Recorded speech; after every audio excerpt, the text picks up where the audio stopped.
स्वागत है जो टॉपिक क्लास में। जो भी क्लास 10वीं का स्टूडेंट है उन सभी का हिंदी सब्जेक्ट का पेपर है मिड टर्म का 8 अक्टूबर 2025 को। तो जो भी 8 अक्टूबर को पेपर देने वाला हर एक स्टूडेंट्स के लिए वीडियो बहुत ही इंपॉर्टेंट है, क्योंकि इसमें आपका जो पेपर पैटर्न है क्लास 10th का मिड टर्म का वो चेंज है। आपने इसे सुना, पहले पेपर पैटर्न में क्या होता था, 2 ही सेक्शन होते थे, लेकिन अब वो पेपर पैटर्न चेंज कर दिया गया है और मार्क्स भी चेंज कर दिए गए हैं। ठीक है, अब इस डिटेल में हम पेपर पैटर्न भी समझेंगे और जो ये पेपर है आपका ऑफिशियल पेपर है, सैम्पल पेपर जो जारी किया गया है। अगर आपने इस वीडियो को देख लिया एंड तक तो आप डेफिनेटली अपने एग्जाम में पूरा पेपर करके आओगे और अच्छे मार्क्स भी लेकर आओगे। ठीक है, तो एंड तक वॉच कर लेना, क्योंकि ये ऑफिशियल सैम्पल पेपर है जो अभी जारी किया गया क्लास 10th के लिए। तो बिना किसी देरी के चैनल को सब्सक्राइब कर दो, बेल आइकन प्रेस कर दो पर, क्योंकि अब जब आप चैनल को सब्सक्राइब कर दोगे, बेल आइकन प्रेस कर दोगे, तो आने वाले समय में जितने भी वीडियो है सारी वीडियो आपके पास नोटिफिकेशन पहुंच जाएगा। बाकी आप चैनल पे भी देख सकते हो। ठीक है, वीडियो को लाइक करके अपने फ्रेंड्स के पास शेयर करना, जितने ग्रुप है सभी में वीडियो शेयर होनी चाहिए, तो क्या फ्रेंड्स भी देखें, उन्हें भी समझ आए कि हाँ ये पेपर पैटर्न है, ऐसे क्वेश्चन करते हैं और इसमें से बहुत से क्वेश्चन आ भी सकते हैं। तो वीडियो को लाइक कर देना। करते हैं वीडियो स्टार्ट। ये आपका पेपर है हिंदी का 10वीं क्लास का मिड टर्म का, जो आपका होने वाला 8 अक्टूबर को। 80 नंबर का पेपर होगा और 3 घंटे आपको दिए जाएंगे कि 3 घंटा में इसको कंप्लीट कर लो। अब यहाँ पे निर्देश देखते हैं, इंस्ट्रक्शंस क्या इंस्ट्रक्शंस आपके लिए दिए गए हैं। आप थोड़ा ऊपर चलेंगे, यहाँ पे बोला गया है निम्नलिखित निर्देशों को सावधानी से पढ़िए, यानी जितने भी निर्देश हैं इन्हें सावधानी से पढ़ना है और उनका सख्ती से अनुपालन करना है, यानी उन्हीं सख्ती से उसका पालन करते आपको आंसर देना है। अब देखते हैं क्या इंस्ट्रक्शंस बोले गए। इस प्रश्न पत्र में कुल 4 खंड होंगे, यानी 4 सेक्शंस होंगे, क, ख, घ और घ। क्लियर। इस प्रश्न पत्र में कुल 15 प्रश्न होंगे, जो पूरा पेपर आएगा मिड टर्म का, उसमें टोटल 15 ही प्रश्न आपको दिए होंगे और सभी प्रश्न अनिवार्य नहीं, आपको सारे प्रश्न करने हैं, कोई भी प्रश्न आप नहीं छोड़ सकते। तीसरे पॉइंट में बोला है प्रश्न पत्र में आंतरिक विकल्प दिए गए, यानी कि आंतरिक विकल्प होता है आपको अथवा में ऑप्शन दिया होगा कि आप ऊपर वाला करो या फिर नीचे वाला करो, या फिर हो सकता है कुछ क्वेश्चन ऐसे होंगे जिसमें आपको 5 क्वेश्चन दिए होंगे, कोई 4 करने होंगे। इस तरीके से होते हैं आंतरिक विकल्प। उसके बाद बोला प्रश्न पत्र के उत्तर दिए गए निर्देशों का पालन करते हुए लिखना, यानी कि प्रश्न पत्र में जब भी आप उत्तर लिखो, यानी जो प्रश्न है इन प्रश्नों के जब भी आप उत्तर लिखोगे प्रश्नों के आंसर शीट में, तो जो प्रश्न में बोला गया है कि आप 4 करो तो 4 ही करने हैं, ऐसा नहीं 5 के 5 कर दोगे। ये चीज़ें याद रखनी, इसलिए इंस्ट्रक्शंस बोला गया। आप करते हैं खंड का स्टार्ट। अभी हम आपको वीडियो सैम्पल पेपर जो पेपर है इसको हम 2 पार्ट्स में करवाएंगे ताकि आपको डिटेल में समझ आए। तो खंड क और ख इस वीडियो में, ग और घ नेक्स्ट पार्ट में। तो खंड क स्टार्ट करते हैं अपठित बोधना, जो आपका 14 मार्क्स का होगा। प्रश्न नंबर फर्स्ट होगा, इसमें बोला है निम्नलिखित गद्यांश को ध्यानपूर्वक पढ़कर उस पर आधारित दिए गए प्रश्नों के उत्तर लिखिए, यानी कि आपको जितने भी गद्यांश इसको पढ़ना है, नीचे आपके क्वेश्चन दिए होंगे उनके उत्तर आपको लिखने हैं। तो पहला क्वेश्चन आपका होगा 7 मार्क्स का। ठीक है, आप समझते हैं किस तरीके से होगा। पढ़ते हैं थोड़ा पैसेज, फिर बारीकी से समझेंगे क्या बोला गया पैसेज में। जिस मनुष्य के हृदय में ईश्वर घर बना लेता है वह उन चीज़ों से आनंदित नहीं होता जो उसके पास मौजूद है, बल्कि उन वस्तुओं के लिए दुखी होता है जो दूसरों के पास है। वह अपनी तुलना दूसरों के साथ करता है और इस तुलना में अपने पक्ष के सभी अभाव उसके हृदय पर दंश मारते हैं। ठीक है, दंश मारते हैं। आप समझा होगा ना कि अभाव होता है, ये देखते तुलना करते हैं, उसके पास इतना है मेरे पास इतना कम है, तो वो चीज़ें बोली गई है। एक उपवन को पाकर, ठीक है, ये उपवन को पाकर प्रकृति को धन्यवाद देते हुए उसका आनंद नहीं लेना और बराबर इस चिंता में निगमन रहना कि इससे भी बड़ा उपवन क्यों नहीं मिला। यानी कहने का मतलब है कि जब किसी व्यक्ति को कोई चीज़ मिल जाती है तो वह इसलिए खुश नहीं होता कि उसे वह चीज़ मिली, वो इस गम में रहता है कि मुझे इतना कम क्यों मिला, दूसरे को इतना ज़्यादा क्यों मिला। यह ऐसा दोष है, नहीं बोला ये एक ऐसा दोष है, ये ऐसी कमी है जिससे एक तो ये बोला गया ईर्ष्यालु व्यक्ति का चित्र भी भयंकर उठता है, यानी जो ईर्ष्यालु व्यक्ति होता है ना उसका चित्र भी भयंकर उठता है, गुस्सा हो जाता है, इसलिए बोला है। अपने अभाव पर दिन रात सोचते सोचते वह सृष्टि की प्रकृति को भूलकर विनाश में लग जाता है, यानी कि वह प्रकृति को भूल जाता है कि उसने क्या दिया है प्रकृति ने मनुष्य को, और वह अपनी चिंता में ही खुद का विनाश कर लेता है और अपनी उन्नति के लिए उद्यम करना छोड़कर वह दूसरों को हानि पहुंचाने को ही अपना श्रेष्ठ कर्तव्य समझने लगता है। यानी इसका कहने का मतलब है कि वह अपनी उन्नति, अपने विकास को भूल जाता है और यह देखता है कि अगले व्यक्ति का विनाश कैसे करे, उसको दुखी कैसे करे। ठीक है, ये चीज़ें बोली गई है। जो व्यक्ति ईर्ष्यालु होता है वह बुरी किस्म का निंदक भी होता है, यानी जो व्यक्ति ईर्ष्यालु होगा, चिड़चिड़ा होगा, ठीक है, वह बुरी किस्मत का निंदक भी होता है, उसकी किस्मत भी बुरी होती है। दूसरों की निंदा वह इसलिए करता है कि इस प्रकार दूसरे लोग जनता अथवा मित्र उसकी आंखों से गिर जाएंगे। ठीक है, ये नहीं बोला गया कि जो ईर्ष्यालु व्यक्ति होता है, ठीक है, जो निंदक होता है, निंदा वह इसलिए करता है, निंदा ये इसकी ईर्ष्यालु व्यक्ति की निंदा इसलिए करता है क्योंकि जो व्यक्ति ईर्ष्यालु होता है वह दूसरों की नज़रों में भी गिर जाता है। ठीक है, और मित्र से भी दूरी, मित्रता भी ख़त्म हो जाती है, इस तरीके से बोला गया। उस पर मैं देखो बोला गया अनायास ही बैठ दिया जाऊंगा। ठीक है, बैठा दिया जाऊंगा, मगर ऐसा न आज तक हुआ है और ना होगा। दूसरों को गिराने की कोशिश तो अपने को बढ़ाने की कोशिश नहीं कही जा सकी। एक बात और है कि संसार में कोई भी मनुष्य निंदा से नहीं गिरता, नहीं बोला गया निंदा से कोई भी मनुष्य नहीं गिरता। उसके पतन का कारण सद्गुणों का ह्रास होना है, यानी कि सबसे बड़ा कारण उसका खुद के सद्गुण होते हैं, खुद के वे मान सकते हो नेगेटिव थॉट होती है, फिर गलत आदतें होती हैं। क्लियर। इस प्रकार कोई भी मनुष्य दूसरों की निंदा करने से अपनी उन्नति नहीं कर सकता। नहीं, अगर दूसरों की निंदा करेगा, दूसरों की बुराई करेगा तो खुद का विकास नहीं हो पाएगा, क्योंकि वो सारा समय दूसरों की निंदा में गुजार देगा।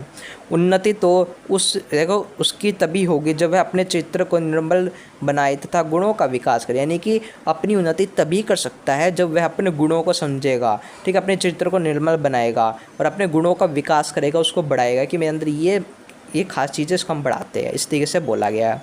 ठीक है, ये देखो ईर्ष्या का काम जलाना, यानी ईर्ष्या का काम होता है जलाना, मगर सबसे पहले वह उसी को जलाता है जिसके हृदय में उसका जन्म होता है। यानी कि ईर्ष्या एक ऐसी चीज़ होती है जो जिस व्यक्ति के हृदय में बस जाती है तो सबसे पहले मनुष्य उसी व्यक्ति को जलाती है जिसके हृदय में ईर्ष्या पन रही है। ठीक है, ईर्ष्या मनुष्य के मौलिक गुणों को ही कुठित बना देता है, यानी कि जो उनके मौलिक गुण होते हैं मनुष्य के अंदर अगर ईर्ष्या आ जाएगी तो वो ख़त्म हो जाएंगे।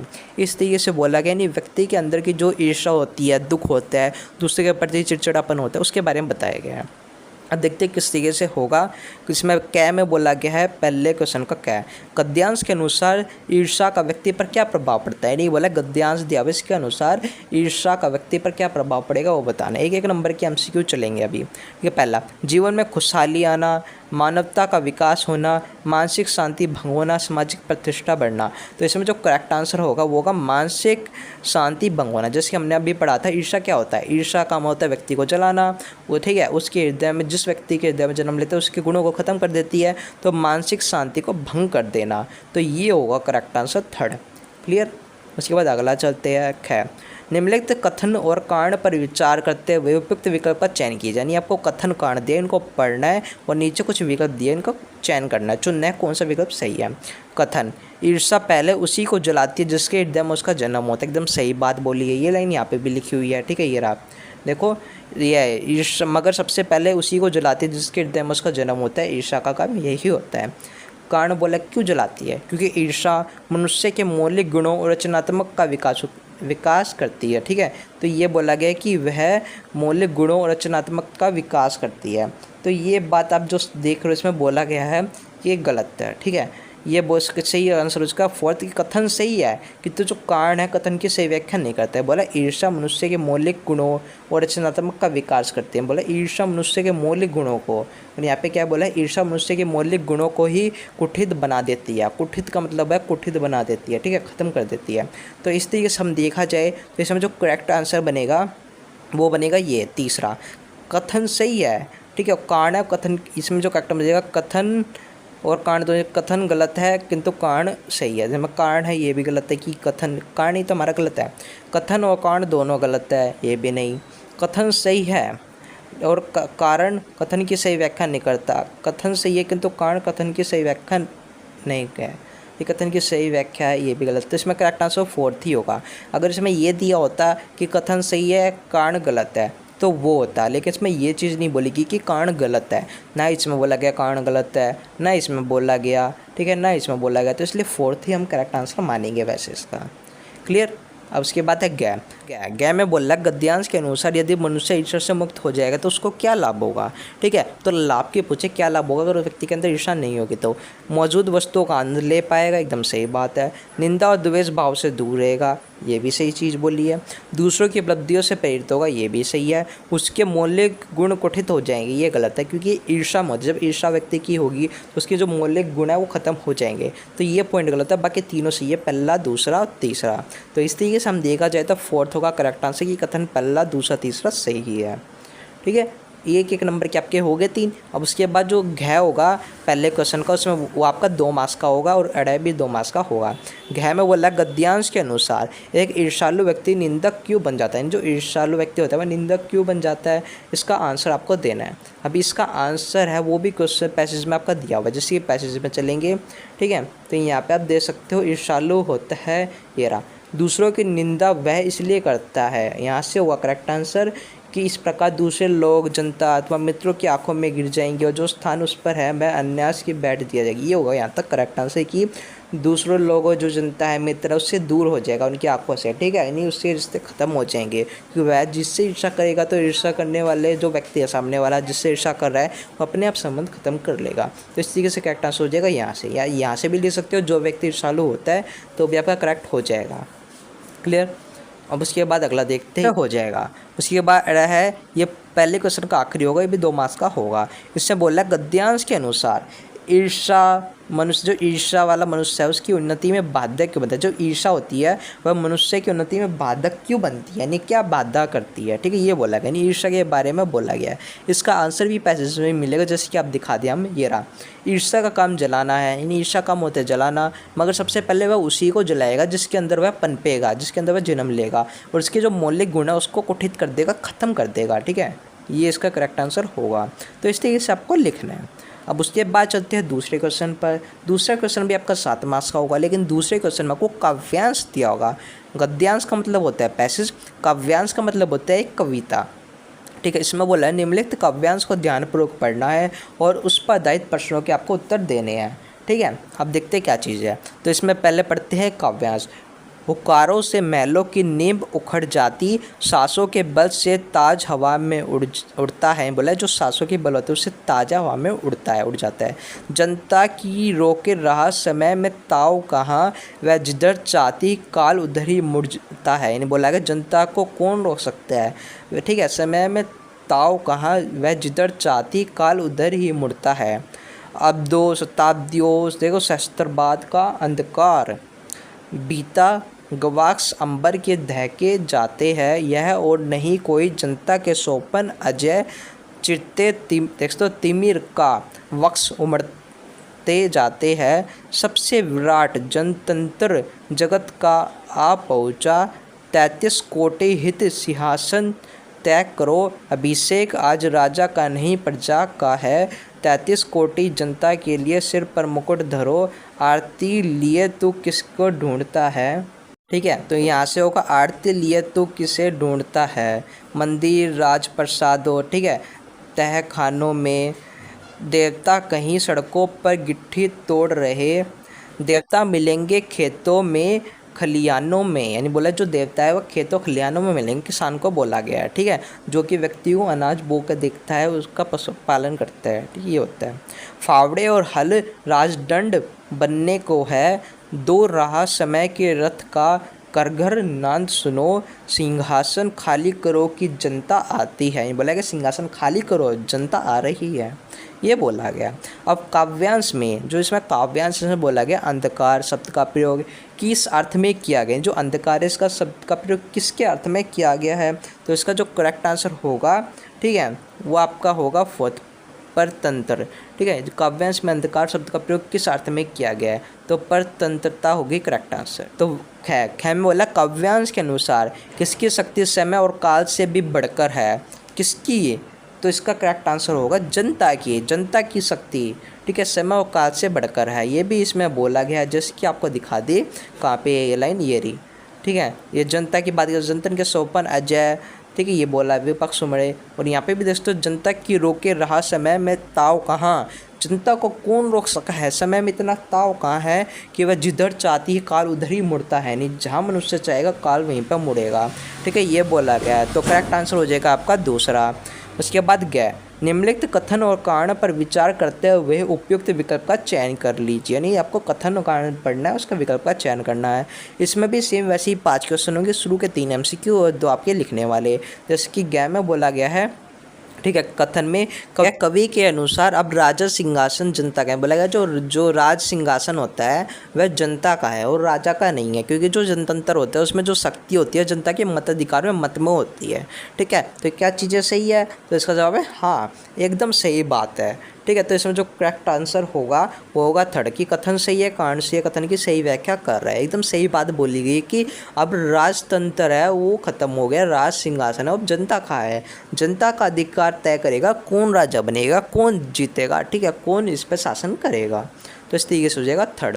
अब क्या है, कवि सिंहासन किसके लिए और क्यों खाली करवाना चाहता है? जो कवि है वो सिंहासन जनता के लिए खाली करवाना चाहता है। वही चीज़ इसमें बोली गई, राज सिंहासन जनता का है, जनता ही उस पर शासन करेगी। ठीक है, जनता का मताधिकार ही तय करेगा, यही होगा। काव्यांश में किसान और श्रमिक को देवता क्यों कहा गया है? क्योंकि काव्यांश में किसान और श्रमिक को देवता इसलिए कहा गया क्योंकि वह व्यक्तियों के लिए अन्न बोता है। अगर किसान श्रमिक नहीं होंगे, किसान नहीं होंगे तो खाएंगे क्या, श्रमिक नहीं होंगे तो बनेगा क्या। ठीक है, तो इसलिए उन्हें देवता कहा गया है। क्लियर? इस तरीके से आपके होंगे, तो इसको आपको पूरा एक वाक्य में लिखना होगा। ठीक है, 2 नंबर का 2 से 3 लाइन। तो इस तरीके से आपका कंप्लीट हो जाएगा। खंड क्या कंप्लीट? खंड ख होगा, ये होगा व्यवहारिक व्याकरण, यानी कि व्याकरण आएगी। अब व्याकरण समझिए बारीकी से, क्योंकि व्याकरण में एमसीक्यू सिस्टम कर दिया है ख़त्म। अब आपको करना होगा पूरा डिटेल में एक्सप्लेन। अब करते हैं, समझते हैं बारीकी से। प्रश्न 3, निर्देश के अनुसार, निर्देश अनुसार रचना के आधार पर वाक्य भेद करना है। यानी जो तीसरा क्वेश्चन होगा वो रचना के आधार पर वाक्य भेद करना आएगा। इसमें क्या होगा, इसमें आपको 5 प्रश्न दिए हुए हैं, कोई भी 4 प्रश्न आपको करने हैं। टोटल 4 मार्क्स का होगा, यानी हर एक क्वेश्चन आपका 1 मार्क्स का होगा, 5 में से कोई 4 करने हैं। अब समझते क्या चीज़ बोली गई है। तो पहला, आगे बढ़कर मोती ने सांड का सामना किया। तो आगे बढ़कर मोती ने सांड का सामना किया, इसे संयुक्त वाक्य में निरूपित करने, संयुक्त वाक्य में बदलना है।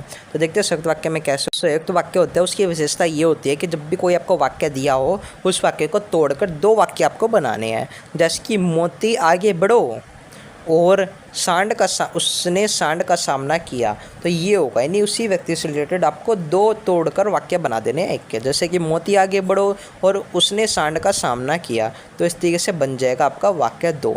दूसरे में बोला गया मनीषा के विद्यालय पहुंचने से पूर्व शिक्षक जा चुके थे, यानी मनीषा के विद्यालय पहुंचने से पूर्व शिक्षक जा चुके थे। इसको मिश्र वाक्य में बदलना है।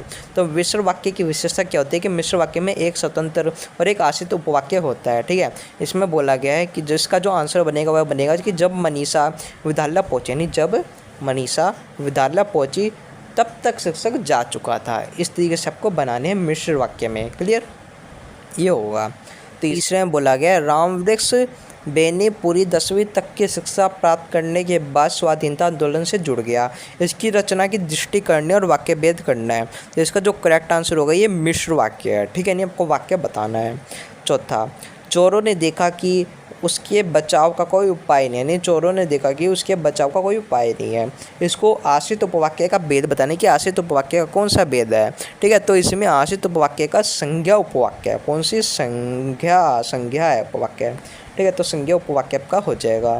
तो अब 5वां, जब विपत्ति आई तब धैर्य रखना, यानी बोला जब विपत्ति आए तो धैर्य रखना, इसको सरल वाक्य में बदलना है। तो इसमें आएगा विपत्ति में धैर्य रखना। सिंपल है, विपत्ति में धैर्य रखना, बस इतना हो जाएगा सरल में। जिससे आप बोलते हो सरल में वैसे बोलना है। क्लियर? इस तरीके से आपको कोई भी 4 करने होंगे। प्रश्न नंबर 4, इसमें निर्देश अनुसार वाच्य पर आधारित, मतलब वाच्य, इसमें वाच्य बताना है आपको, वाच्य का भेद करना है, बताना कौन सा वाच्य कर रहा हूँ, वाच्य कर तो वाच्य, ये सारी चीज़ें होगी। इसमें आपको 5 प्रश्न दिए, कोई भी 4 प्रश्न करने होंगे और ये भी आपका 4 मार्क्स का होगा, यानी 5 में से कोई 4 करने हैं। अब देखो, महिमा से सोया नहीं जाता, इसमें वाच्य भेद का नाम बताने कौन सा वाच्य है। तो हम डिटेल में समझते हैं। तो महिमा से सोया नहीं जाता, तो इसमें क्या हो रहा है, ये भाव वाच्य है। इसमें क्या हो रहा है, यह कार्य पर बल है, कृत स्पष्ट नहीं है, यानी महिमा से सोया नहीं जा रहा, क्या कर रहे हैं, भाववाच्य है। ठीक है, ये होगा। उसके बाद है हालदार साहब द्वारा पान खाया गया। हालदार साहब, उसके द्वारा क्या खाया गया, पान खाया गया। कृत वाच्य में बदलना है। तो इसमें होगा हालदार साहब ने पान खाया। ठीक है, ये होगा हालदार साहब द्वारा पान खाया गया और हालदार साहब ने पान खाया, ये तरीके से हो जाएगा। ठीक है, उसके बाद अगला तीसरा, संदीप पतंग उड़ाता है तो इसमें कौन सा आपको बताना है, वाक्य कौन सा है, ठीक है, वाच्य बताना है। तो इसमें आपका होगा कृतवाच्य है, क्या कर रहा है, कृत कर रहा है, ठीक है, पतंग उड़ा रहा है, उड़ाता है। और ये बात चौथा, कर्मचारी कल फाइल भेजेगा, इसको कर्म वाच्य बदलना है, कर्म में कर्मचारी कल फाइल भेजेगा, तो इसमें है फाइल कल कर्मचारी द्वारा भेजी जाएगी, यानी इसको क्रम में बदलना है। तो इसमें क्या होगा, फाइल है जो कर्मचारी द्वारा कल भेजी जाएगी, तो वो भेजेगा, ठीक है, इस तरीके से क्रम में बदला जाएगा। उसके बाद पाँचवा, जिस वाक्य में क्रिया का केंद्र बिंदु भाव, यानी बोला है जिस वाक्य में केंद्र बिंदु भाव हो तो वह कौन सा वाच्य होगा, तो वो होगा आपका भाववाच्य है, ठीक है। तो भाववाच्य हो जाएगा करेक्ट आंसर। सिंपल इस तरीके से आपको सिंपल बताने होंगे, क्लियर, इस तरीके से बता लोगे।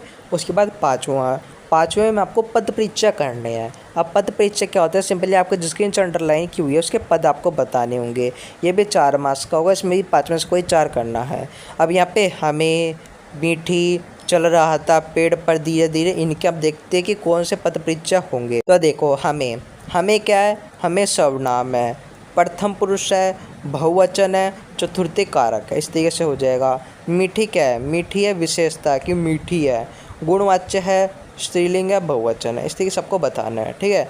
चल रहा था क्या है, क्रिया है, इस तरीके से। धीरे धीरे यह अव्यय है जिसमें रिक्त वाच्य क्रिया विशेषता है, इस तरीके से आपको सिंपली कोई 4 बताने होंगे। या तो आप उसका पुरुष बता दो, कौन सा पुरुष है, कौन सा वचन है, कौन सा कारक है, स्त्रीलिंग है, पुल्लिंग है, ये सारी चीज़ें आपको बतानी होगी, ठीक है। इस तरीके से बता दोगे, सिंपल है, कुछ आपको दिक्कत नहीं होगी। सिंपली इसमें 4 चीज़ें बता देना, या तो संज्ञा बता देना, ठीक है, या इसमें सर्वनाम बता देना, या फिर वचन बता देना कितने हैं, बहुवचन, एक वचन, क्लियर, स्त्रीलिंग पुल्लिंग बता देना। यही 4 चीज़ें कोई भी आप कर जाओ मेन जो आप सभी में बता सको। अब उसके बाद है छठे में आपको अलंकार बताने हैं, ठीक है। और ये छठा क्वेश्चन आपका खंड ख का कंप्लीट हो जाएगा। इसमें 4 करने हैं 5 में से, ये भी 4 मार्क्स का होगा। अब यहाँ पे धरती धसी उड़ाई हाथ, यहाँ पे धरती धसी धा, तो इन सब की बतानी कौन सा अलंकार है, ठीक है, जिसके नीचे अंडरलाइन है। तो अब अंडरलाइन को ही समझते हैं कि इसमें क्या बोला गया है। तो यहाँ पे धरती धसी हड़ाई हाथ, यहाँ पे धरती धसने जैसी असंभव बात बताई गई है। जब असंभव बात हो तो वह अतिशयोक्ति अलंकार होगा, जहाँ पे धरती धसी आई हाथ, लेकिन धरती धस गई हाथ में, इस तरीके से बोला गया है। तो ये एक ऐसी चीज़ है जो असंभव है, ऐसा हो ही नहीं सकता, तो ये आपका हो जाएगा अतिशयोक्ति अलंकार। उसके बाद है पहुन जो आए हो, भैया पाहुन जो आए हो, पाहुन, तो ये इसमें जियो के बात की है, और जब जियो शब्द होगा वह उपमा में दिया गया, ठीक है, तो ये उपमा अलंकार हो जाएगा। उसके बाद तीसरा, ताल तलैया सब भर डाले, ठीक है, ताल तलैया सब भर डाले, तो ताल ताल, तो अनुप्रास अलंकार हो जाएगा। इसमें ध्वनि एक ही प्रकार की हो, पुनरावृत्ति यानी ध्वनि एक ही चाहे दे, ताल तलिया ता, तो ये अनुप्रास अलंकार होगा। उसके बाद चौथा, नील गगन के बीच, नीला गगन, ठीक है, नीले गगन की बात की गई है, विशेषता बताई गई है, जहाँ पे विशेषता हो, ठीक है, तुलना की हमें विशेषता बताइए कि नीला क्या है, गगन कैसा है, नीला है, विशेषता बता दी, तो वह रूपक अलंकार कहलाता है, तो ये रूपक होगा। उसके बाद है 5वां, सागर के ऊपर नाच लहरें करती है मधुर गान, तो यहाँ पे बताया गया है कि नाच मनुष्य के सामने रूप दिया गया है, हमें मनुष्य के रूप में बताया गया है कि सागर के ऊपर है जो लहरें है वह नाच रही है, ठीक है, लेकिन लहरें नाचती नहीं है, तुलना की गई है मनुष्य की तरह कि वह नाच रही है, ठीक है। तो यह मानवीयकरण अलंकार होगा, मानवीयकरण अलंकार, तो इस तरीके से हो जाएगा करेक्ट, समझ आ गया। इस तरीके से आपका खंड ख भी कंप्लीट हो जाएगा, कोई विचार कर लेना, ठीक है। तो ये आपकी चीज़ें बेस्ट ऑप्शन दी गई है। उसके बाद खंड ग है, खंड ग और घ, ये हम आपको नेक्स्ट पार्ट में करवाएंगे ताकि आपको डिटेल में समझ आए। ऐसी डिटेल में आपको नेक्स्ट पार्ट में भी सब कुछ करवाया जाएगा, तो चैनल को सब्सक्राइब कर देना, अपने फ्रेंड्स के पास वीडियो शेयर कर देना। जैसे ही वीडियो है जरूर वॉच करना, ठीक है। तो हम आपको मिलते हैं नेक्स्ट वीडियो में, तब तक जय हिंद, जय